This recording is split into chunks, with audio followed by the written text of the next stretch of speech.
Scalar and vector quantities, scalar and vector quantities. जैसे हम यहाँ पढ़ते हैं स्पीड एंड वेलोसिटी, तो scalar and vector quantities physics में अलग अलग क्वांटिटीज होते हैं। स्केलर वाले क्या होते हैं, वेक्टर क्या होते हैं, ये आप देखिए इनका डिफरेंस शेडेड पॉइंट्स हमने यहाँ लिखा। It has magnitude only, it has magnitude as well as direction. वो क्या होता है, मैग्नीट्यूड ओनली मीन्स इनको सिर्फ मेजर करना होता है। मास अगर हम बोलेंगे क्या होता है, लेंथ, टाइम, उनका हमें डायरेक्शन की कोई ज़रूरत नहीं है। हम कहीं भी डायरेक्शन से इसको मेजर कर सकते हैं, किसी भी डायरेक्शन से। It is called as only magnitude. Magnitude of mass में भी, it may be mass, length और time, that are called as fundamental quantities of physics also. तो यहाँ से अगर हम देखेंगे इसका मैग्नीट्यूड भी होना ज़रूरी होता है। Measurement that we called magnitude means measurement, और उनको डायरेक्शंस की भी ज़रूरत होती है। हम हर डायरेक्शन में उसको मेजर नहीं कर सकते, हर जगह को मेजर नहीं कर सकते, तो we call it as directions. need directions as well as direction. They get added algebraically. These are not getting added algebraically. वो क्या होता है कि हम यहाँ से करेंगे, अगर हम डिस्टेंस देखेंगे, डिस्टेंस ये आ गया यहाँ तक 5 मीटर, इधर आ गया 2 मीटर, फिर जाएगा इधर, फिर आ गया 3 मीटर। अगर हम इसको ऐड करेंगे ये बनेगा 5 + 2 + 3, that is called as 10 metre आ गया एल्जेब्रिक सम। तो अगर हम यहाँ देखेंगे, इधर से एक डायरेक्शन में आ गया 10 मीटर, इधर से आ गया दूसरी डायरेक्शन में अपोजिट में आ गया 2 मीटर, तो it means it is not 10 + 12, it is 10 - 2, that is 8 metre. So these are not getting added algebraically. इनमें हम कहेंगे कि इनका वेक्टर सम होता है। हम ये कहेंगे कि अगर एक साइड से +10 आए, उधर दूसरे साइड से -10 आ गए, it means it is 0, it is not 20, it is not 20। तो अगर हम डिस्टेंस को मेजर करेंगे, इस साइड में आ गया 10 मीटर्स, वापस हम इसको कैलकुलेट करेंगे, 10 आ गया, 10 + 10 is 20. It is called as algebraic sum, and this is called as 10 and 10 gets cancelled, it is called as vector sum. It cannot be 0, ये 0 कभी नहीं होता है। स्केलर वाली क्वांटिटी 0 कभी नहीं होते हैं, वेक्टर वाली क्वांटिटी 0 होते हैं।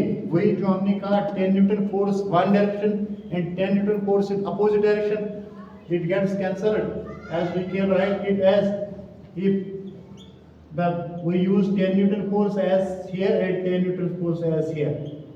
This is +10, this is -10, and these gets cancelled, so it becomes 0. Net force becomes 0. तो इसके एग्जांपल्स अगर हम देखेंगे, वही होता है मास, लेंथ, टाइम, स्पीड, करंट। इनमें हमें कोई डायरेक्शन की जरूरत नहीं होती है मेजर करने के लिए। अगर यहाँ देखेंगे displacement, magnetic field, velocity, acceleration, उन्हें प्रैक्टिकल करने की ज़रूरत है। हम हर जगह इनको कैलकुलेट नहीं कर सकते। ये लैब्स में के मेजरमेंट है, लैब के अंदर करते हैं, यहाँ पूरे इक्विपमेंट्स के साथ इसको हम मेजर करते हैं, that are called as vector quantities. तो इसी को हम कहेंगे कि direction, it needs direction as well as magnitude.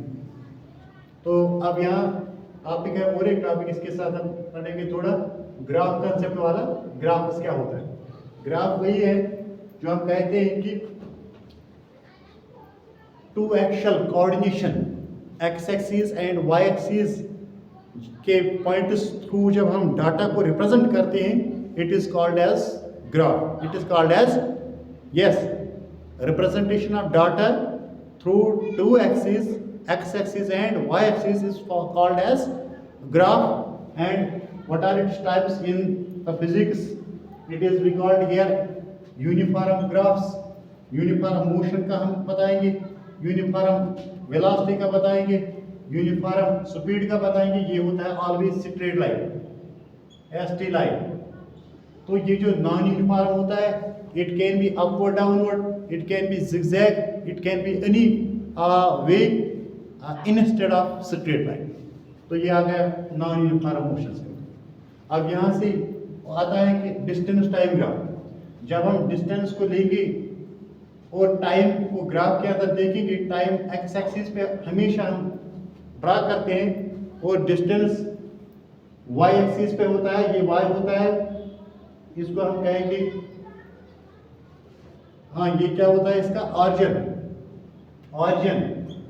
तो यहां से हम बताएंगे X axis, it is called as distance time graph. तो same is here, we called these at velocities and speed time graphs. Time goes always along the x-axis. Distances, speeds and velocities are along the y-axis. Along the y-axis, these are called as distance time graph.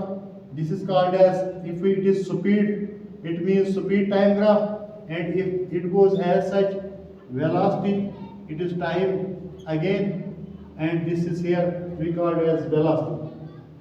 तो इसको हम क्या कहेंगे, velocity time graph, और इसको हम क्या कहते हैं, स्पीड टाइम। तो ये क्या होते हैं, ये हम देखेंगे कि डाटा कलेक्ट करेंगे, एक गाड़ी की स्पीड्स क्या होती हैं और इसकी वेलोसिटीज क्या होती हैं, टाइम कितने इंटरवल्स का हुआ है, वो भी हम इसको ड्रा करेंगे। हमें इसका डाटा अगर पता होगा तो हम इन ग्राफ्स को स्टडी भी कर पाएंगे और ड्रा भी कर सकते हैं, ठीक है। These were all about the graph topics as well as scalar and vector topics, and there remains only one topic in this chapter that we called as circular motions, ठीक है, that goes tomorrow.